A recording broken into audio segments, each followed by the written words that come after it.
Bitcoin's network hash rate hit a new all-time high of 746 exahashes per second, EHS, showcasing enhanced security and network strength.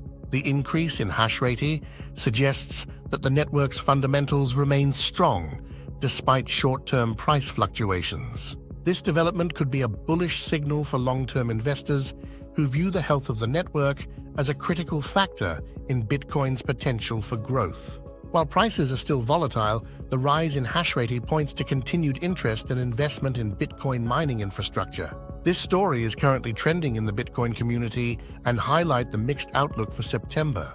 While the market is facing uncertainties, there is still substantial institutional interest and network activity that could influence Bitcoin's direction in the coming weeks. Stay tuned to these trends to gauge potential buying opportunities or market moves. The Bitcoin Ape bought into the downward trend this morning, buying in at $57,600. If you want to make sure you are notified when Bitcoin is on the move by at least 1,500 points, up or down, make sure you turn on your notifications. Bitcoin Ape covers Bitcoin 24/7, so you won't ever miss a price movement.